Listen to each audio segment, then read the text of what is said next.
Somewhere between the glitter of studio lights and the shadows just beyond the camera frame, a quiet rule governs the world of entertainment. Appearance is never a minor detail. Under the harsh glare of the spotlight, the body is no longer just flesh and bone. It becomes a living resume.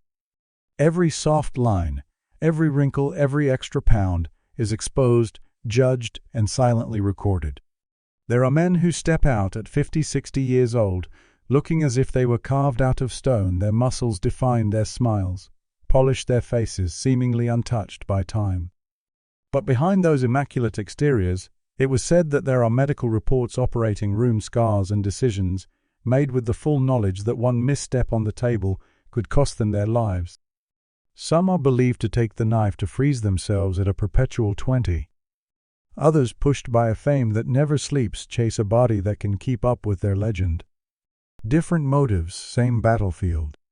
The surgeries that follow can sometimes light up their careers like a rebirth. Other times they unlock chains of tragedy that drag on for decades, complications, addictions, public ridicule.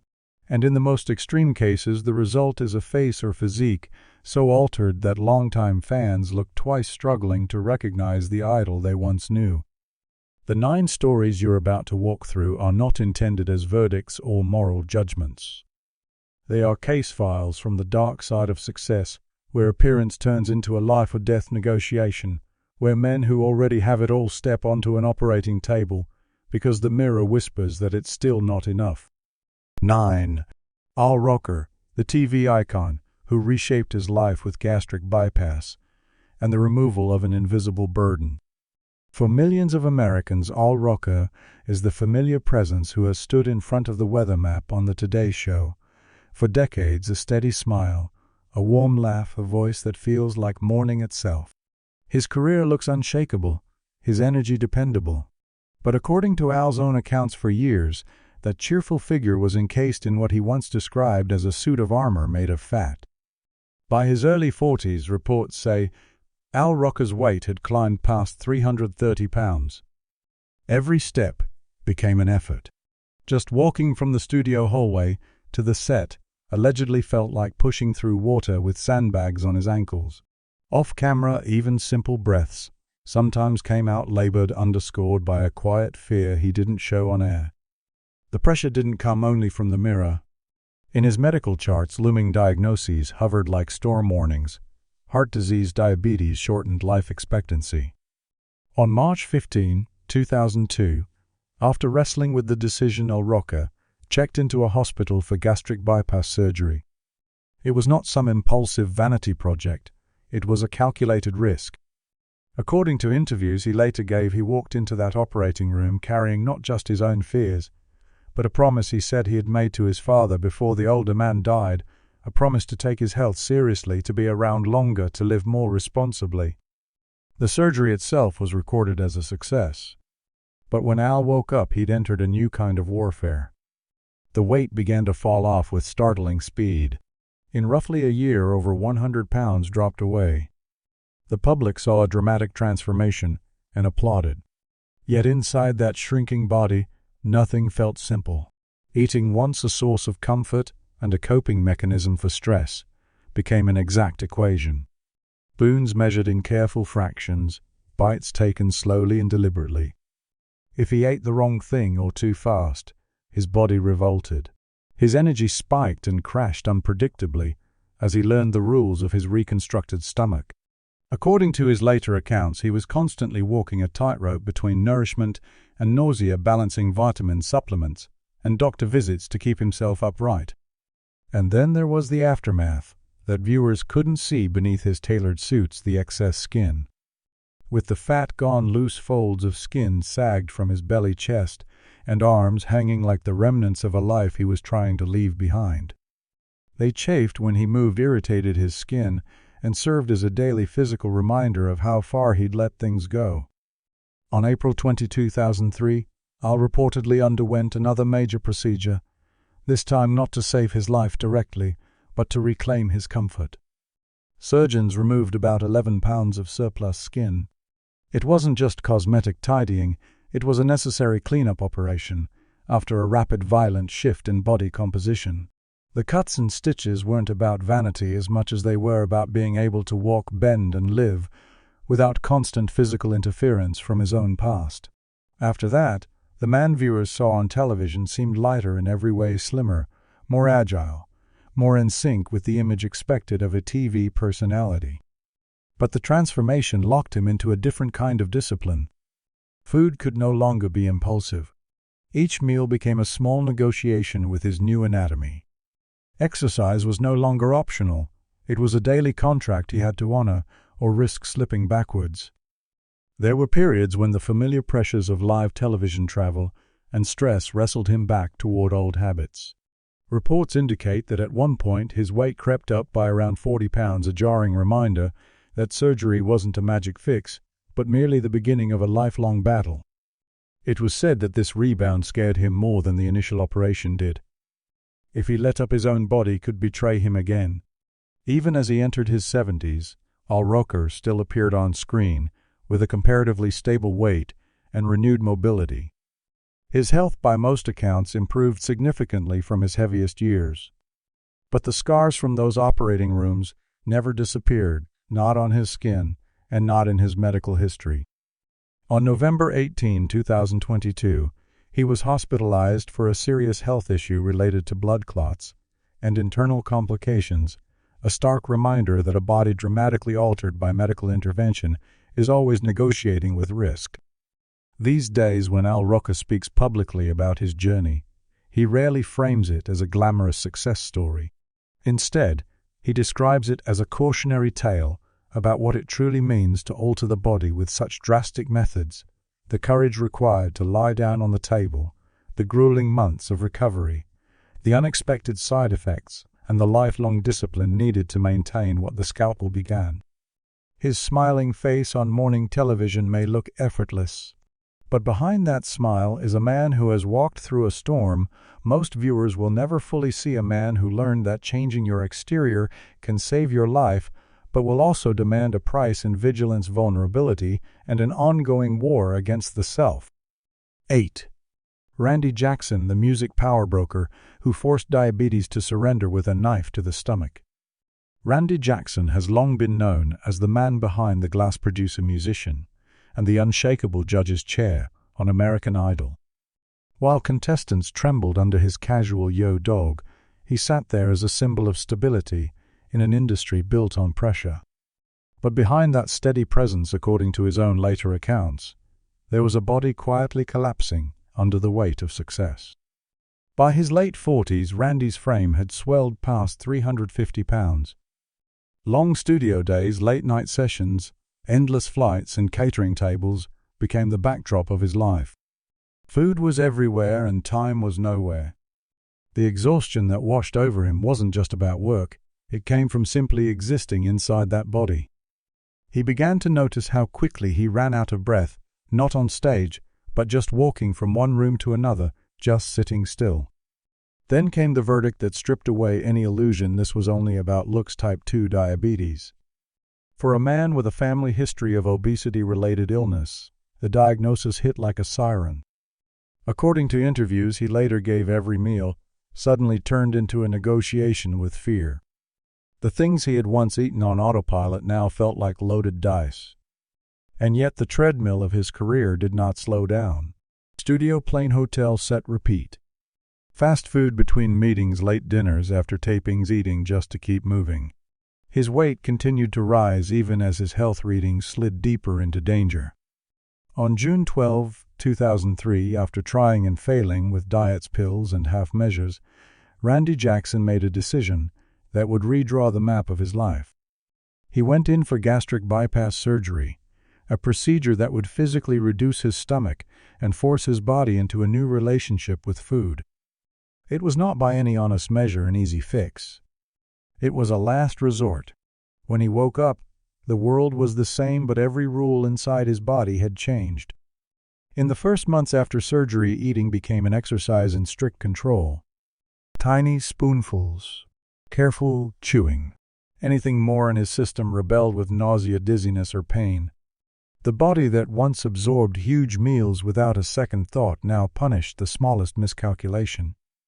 He spoke later about the way fatigue stalked him in those early weeks, how vitamin deficiencies, low energy, and wild shifts in blood sugar became constant shadows. Doctors had him on a tight leash, meticulously balanced nutrition, micronutrient supplements, and regular blood tests to keep him from drifting into a new crisis created by the cure itself. Exercise, once something he could ignore, re-entered his life, not as an optional hobby, but as a slow, cautious ritual. He started with simple walks, measured steps, as if moving across thin ice. The results, however, were undeniable. Over the next 18 months, more than 115 pounds slipped away. The scale dropped, his clothes hung differently, his reflection sharpened into a version of himself he hadn't seen in decades. But the weight loss didn't come clean. With the fat gone, sagging skin clung to his arms, chest, and stomach, a visible reminder of how extreme the transformation had been. Unlike others who chose further surgery to cut away the excess, Randy reportedly decided to fight that battle in the gym. He leaned into strength training, trying to harden and fill what had been left behind. As time passed, his health markers told a story even more important than the mirror. His diabetic indicators began to stabilize. Risk levels, once spiraling out of control, pulled back toward a safer zone. The changes held.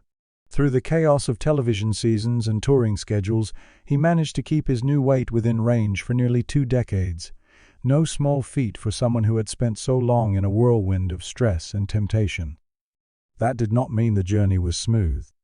There were periods when work pressure surged and old habits crept in. His weight sometimes jumped by 20 pounds or more, like a warning flare telling him how quickly everything could unravel if he let his guard down.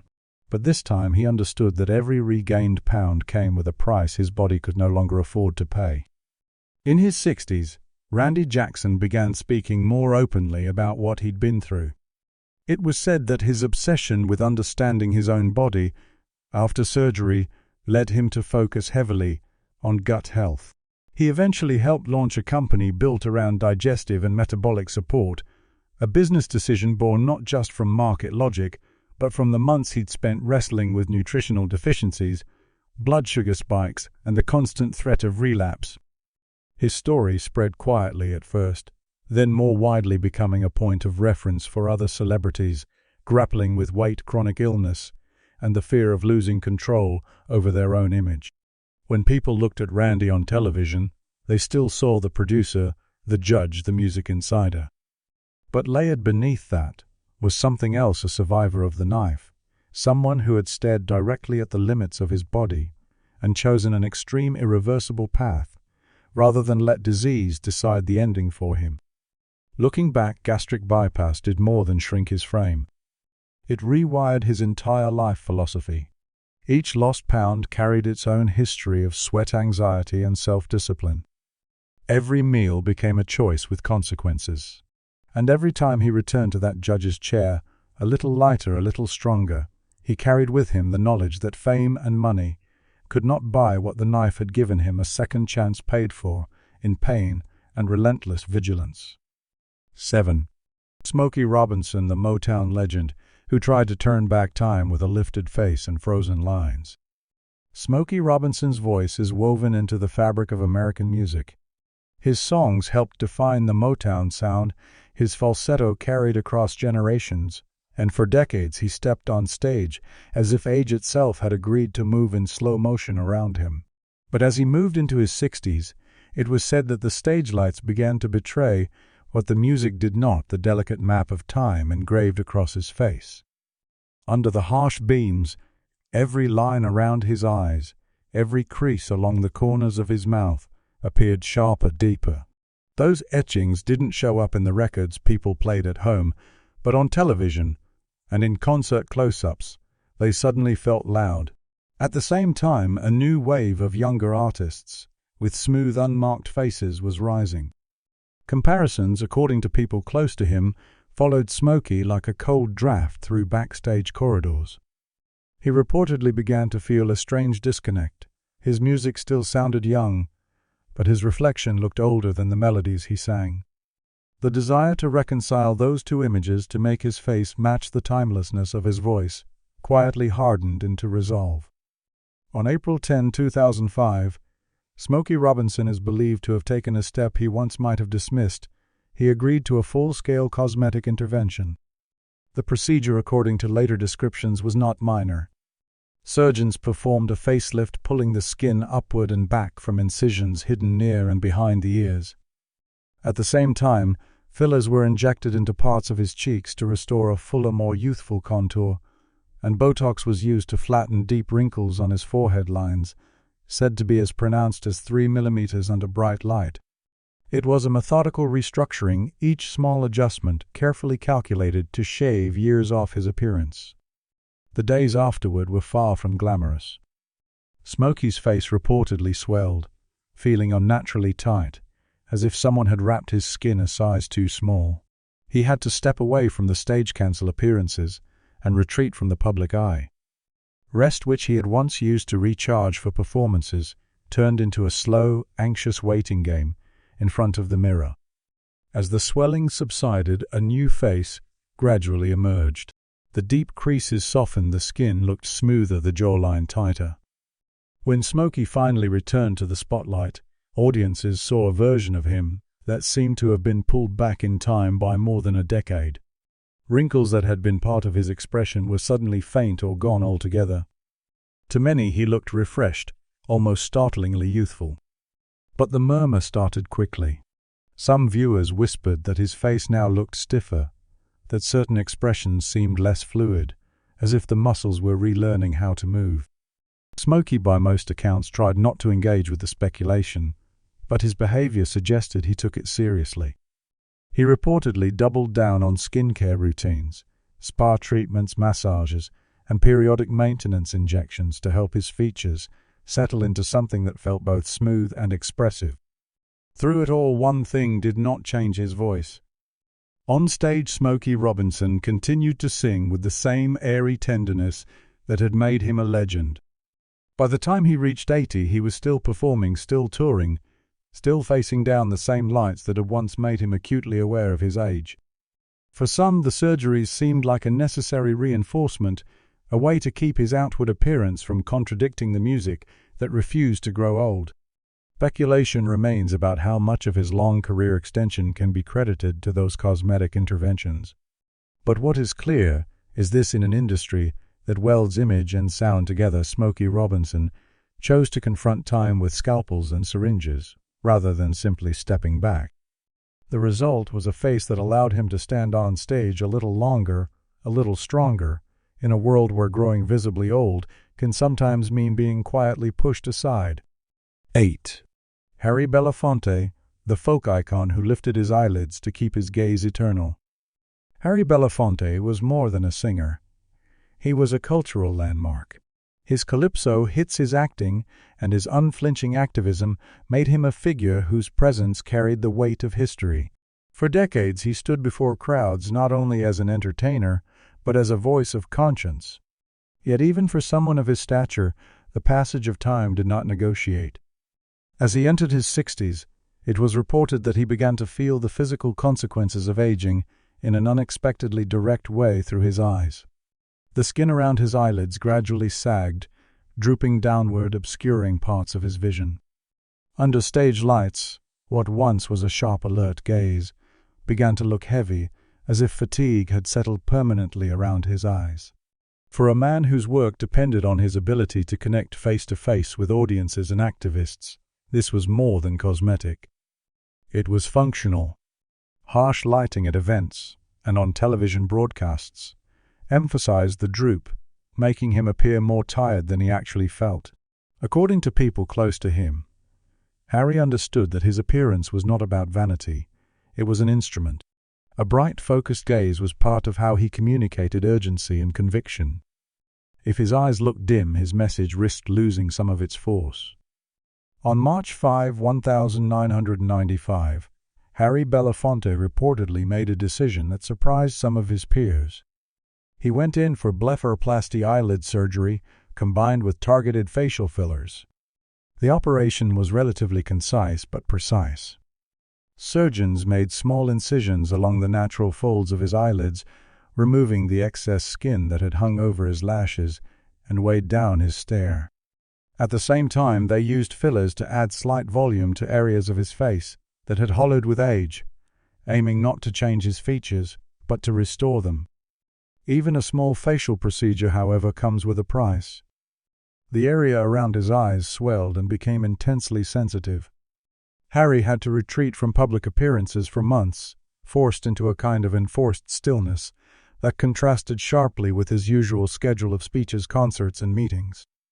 During that time, according to reports, he adhered to strict instructions, limited movement, minimal strain on his eyes, and long stretches of quiet days that likely felt foreign to a man used to action. Gradually, the swelling faded. When he faced the mirror, the change was clear but not grotesque. His eyes appeared more open, his gaze once again bright and penetrating. The heaviness that had once made his expression look fatigued was gone. His face looked fresher, not in a radically altered way, but in the subtle sense that a weight had been lifted. When Harry Belafonte returned to public life, his presence carried the same moral authority as before, but now his eyes matched the fire in his words. He continued to attend rallies, speak at events, and appear on camera well into his later years, the rejuvenated gaze helping him maintain both his physical capacity and symbolic power. For his generation of artists and activists, undergoing such a procedure was rare and to some controversial. But in hindsight, it was said that the surgery allowed him to keep working at an extraordinary pace, preserving not just his image, but his ability to see clearly, read a room, and look people directly in the eyes as he asked them to confront uncomfortable truths. 9. Jermaine Jackson, the Jackson brother, who rebuilt his face to keep standing in a family of mirrors. Jermaine Jackson grew up under a level of scrutiny few can imagine. As a key member of the Jackson 5, and later a solo artist, he shared stages, cameras, and headlines with a brother who would become one of the most dissected figures in modern pop culture. Inside that pressure cooker, every feature, nose, hairline, skin texture was silently compared, measured, evaluated. By the mid-1980 AA, according to long-circulated accounts, Jermaine felt the full weight of that comparison culture. The spotlight not only captured his performances, it froze his face in time, allowing fans and critics to zoom in on every perceived imperfection. Under that constant gaze, the distance between how he appeared and how he wanted to appear widened into a chasm. On July 12, 1985, Jermaine Jackson is believed to have taken his first decisive step into the world of cosmetic alteration. The target was his nose. Surgeons reportedly performed a rhinoplasty designed to narrow his nostrils by roughly 20%, a subtle modification on paper, but meaningful on camera. Afterward, the bridge appeared slimmer, the tip more defined. The change gave his face a slightly more refined balance, and for a while it seemed enough. But in an image-obsessed industry, enough rarely stays that way. As the years passed, age began to leave its stamp, deepening forehead lines, a receding hairline, fatigue creeping in around the eyes. Coupled with the relentless pace of the music business, those signs of time started to feel in Jermaine's eyes like threats to his relevance. On September 8, 2008, he reportedly chose a more comprehensive approach. No longer content with a single correction, Jermaine opted for a combination of interventions. Botox was injected into his forehead to soften wrinkles that had etched themselves as deeply as 2 millimeters into his skin. Fillers were placed in key areas to plump and round his face, warding off the gauntness that bright lights can exaggerate. Perhaps the most dramatic change, however, involved his hairline. Using a meticulous scalp pigmentation technique, technicians tattooed more than 50 tiny ink points into his skin, constructing the illusion of a fuller hairline, extended roughly 3 centimeters forward. Under stage lights, the effect was striking a sharper frame around his face, a denser crown that visually pushed back the years. The aftermath was not as clean as the before and after photos might suggest. In the first days and weeks, Jermaine reportedly endured persistent pain, a tight, stinging scalp, a dull ache in his forehead, and the constant awareness of raw healing skin. Painkillers, regular checkups, and strict care routines became part of his life, along with the ever-present risk that infection or poor healing could distort the very features he was trying to protect. When the healing process finally settled, the results sparked divided reactions. Some observers felt his new look appeared too constructed, too polished, like a mask placed over the man they remembered. Others argued that he looked undeniably younger, with thicker-looking hair and smoother skin that allowed him to step on stage in his 70s with a confidence he might otherwise have lacked. Whatever the opinions, one fact remained: Jermaine Jackson's string of aesthetic procedures was less about chasing vanity than it was about clawing back control in a family and an industry where appearance had never been a neutral detail. Each appointment, each needle, each new line drawn on his face was part of a private rebellion against invisibility, a declaration that he intended to remain present in the story, not fade quietly into the background. 4. Lionel Richie, the sweet-voiced hitmaker who quietly edited his face to keep his smile ageless. Lionel Richie's career has been built on intimacy. His voice carries confession, tenderness, and longing in a way that pulls people in close, whether he's singing to a stadium or a single camera lens. For decades, his face, open, expressive, emotional, served as the visual counterpart to that voice. But the longer he stayed under the lights, the more brutally those lights documented every passing year. As he moved through his 60s, it was said that Lionel began to notice a troubling shift. His eyelids, once wide and expressive, drooped just enough to change how his emotions read from a distance. In concert footage and televised performances, his eyes seemed narrower, more tired. At the same time, horizontal lines carved into his forehead, and deep laugh lines, once charming, became trenches that pulled his features downward. On massive stages where high-definition cameras broadcast every micro-expression, this wasn't just a cosmetic concern. It threatened the very connection his performances relied on. The songs hadn't lost their power, but his face, under unforgiving angles, no longer reflected the youthful openness that fans associated with those timeless ballads. On October 15, 2012, Lionel Richie reportedly chose a path he had long avoided discussing publicly. He underwent a set of quiet cosmetic procedures designed less to reinvent his face than to gently rewind it. The cornerstone was eyelid surgery, small, precise laser cuts used to remove approximately 2 millimeters of drooping upper lid skin. On paper, it sounded minimal. Under stage lights, that small adjustment meant eyes that appeared significantly more alert. The work didn't stop there. Botox was introduced strategically to soften deep forehead wrinkles and temper the visibility of frown lines without freezing his expression completely. Laugh lines running as deep as roughly 1.5 centimeters were treated just enough to soften their edges, while preserving the emotional warmth fans recognized. Fillers were added in carefully chosen spots to smooth subtle sagging and maintain volume where age had begun to hollow his features. Recovery was a private struggle shielded from the fans' view. Lionel reportedly cleared his schedule for 3 months, canceling or postponing performances. In those early days, the skin around his eyes felt tight and tender. Every glance in the mirror turned into a balancing act, studying whether the adjustments looked natural or whether he had crossed into a realm where familiarity might be lost. Throughout this period, he publicly dismissed speculation about surgery, pointing instead to healthy living and positivity. Meanwhile, observers watched and argued. When he finally reappeared in the spotlight, the difference was undeniable. His eyes opened wider, his gaze brighter, his face smoother. The man singing Hello and Endless Love to sold-out crowds somehow looked as if he had stepped back in time without becoming unrecognizable. To some, the transformation bordered on uncanny. To others, it felt like a respectful tune-up and edit, carefully mixed into the track of his appearance, so that the emotional performance stayed on key.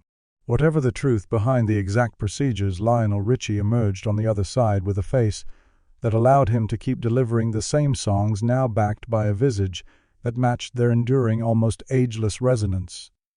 In his 70s, he continues to fill arenas, his energy intact, his features strangely resistant to erosion. It is, according to those who study such things, the result of a delicate collaboration between medical science and relentless self-discipline, an attempt to protect not just his image, but the emotional clarity of every note he sings. 3. Dwayne "The Rock" Johnson, the action titan who carved his chest into a superhero emblem.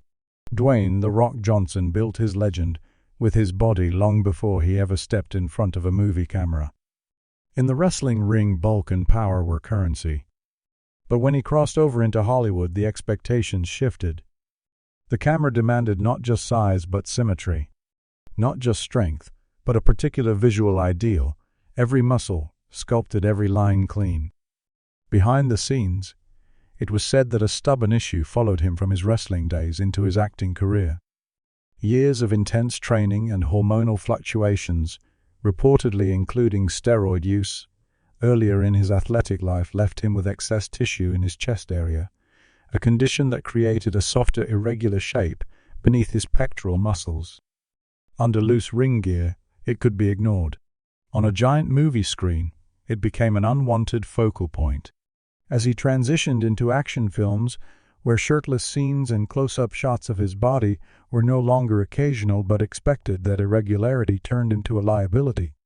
For someone whose brand revolved around an almost mythic physicality, the idea of a flaw in his superhero frame was more than an annoyance. It was a threat to the image he was building. On May 22, 2005, Dwayne Johnson reportedly chose to confront the problem head-on. He underwent a surgery that combined liposuction with the removal of excess glandular tissue in his chest, a procedure aimed not at reducing size overall, but at reshaping. Surgeons used discrete incisions hidden in the natural folds and under the arms, drawing out roughly 2 liters of fat, while cutting away the stubborn tissue that refused to respond to diet and training. The operation lasted hours. When he emerged, his chest was swollen, tightly bound, and far from camera-ready. For a man whose life revolved around brutal workouts and constant motion, the next 15 weeks were a kind of enforced captivity. He had to halt heavy lifting, abandon high-impact routines, and accept that his muscles would temporarily soften while his body healed. Mirror time became an exercise in patience. The lines he was used to seeing, hard-earned pectoral striations, sharp separation between chest and shoulders, blurred under bandages and bruising. Mentally, it was said to be one of the hardest stretches of his career. In exchange for a future perfect frame, he had to endure a present in which he felt weaker, smaller, and frighteningly out of control. When he was finally cleared to return to the gym, Dwayne Johnson started over, rebuilding his chest from a new foundation. Light movements, high focus, incremental increases. Under gym lighting, the reflection slowly changed, the swelling receded, revealing a flatter, more uniform chest contour. The overdeveloped, uneven shape that had once haunted him gave way to a solid, balanced structure. The transformation showed its full power on screen. In franchises like Fast and Furious and other high-profile action films, he appeared with his shirt open or off entirely, the camera lingering on a chest that now matched his myth, broad rock, solid and symmetrically carved. Fans saw the result and applauded. Most never learned how much of that perfection had been negotiated under surgical lights. Dwayne Johnson has rarely gone into deep detail about the operation, preferring to let his training regimen and discipline take center stage. But for those who know the story, the 2005 surgery stands as a turning point. It was not just a tweak for vanity, but a calculated move in a larger strategy to shed the last traces of his wrestling past and emerge as a global action archetype whose body could fill any screen on Earth. 2. Kanye West, the music visionary whose pursuit of a slimmer body opened the door to a different kind of nightmare. Kanye West, also known as Ye, has built a legacy on breaking rules in music, fashion, and public persona. But for all his outward defiance, it was said that he was never immune to one of the industry's oldest pressures, the body under the clothes. As he juggled tours, studio marathons, public controversies, and an exhausting schedule of appearances, his weight became a recurring topic in tabloids and online chatter. Comments about his size, his changing frame, and unflattering photos taken at bad angles circulated widely. For someone with an intense need to control how he is perceived, this was more than white noise. According to his later admissions, the ridicule and fixation on his body cut deeply, breeding an obsession with regaining control of his image, this time from the neck down. On April 25, 2016, Kanye West reportedly made a drastic move. He underwent extensive liposuction, not just in one area but across key regions of his body: waist, hips, abdomen. Surgeons used laser-assisted techniques to melt fat before suction, reducing the risk of uneven lumps and carving more defined contours. It was said that around 4 liters of fat were removed in a single session, a number that startled many when it eventually surfaced. Abdominal sculpting helped etch the faint outlines of a six-pack into his midsection. But while the exterior was being reshaped, the interior was thrown into chaos. Recovery from such a large-scale procedure was brutal. Pain radiated across his torso. Exhaustion set in. Sleep became elusive as discomfort gnawed at him. To cope, he was prescribed opioid painkillers, medications intended to carry him through the worst of the post-surgical agony. At first, they seemed like a necessary relief. Then, according to Kanye's later public statements, they became something else: a quiet trap. His body and mind adapted quickly, growing reliant on the chemical numbness to offset pain and help him rest. Insomnia, paranoia, and emotional volatility crept in, fed by the very drugs meant to make healing easier.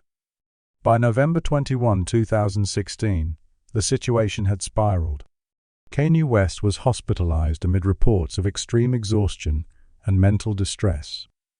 It was widely believed that his dependence on painkillers following the surgery had played a major role in the breakdown, a direct line from cosmetic intervention to psychological crisis. When he resurfaced, his exterior bore the imprint of the operation. His waist appeared slimmer, his frame more streamlined. Clothes fit closer to his body, reinforcing a silhouette that lined up more closely with the hyper-controlled aesthetic he was known for in his fashion work. But behind that sharper outline lay the memory of hospital rooms, IV drips, and a mind pushed to its limits. In the years that followed, Kanye spoke openly about that 2016 liposuction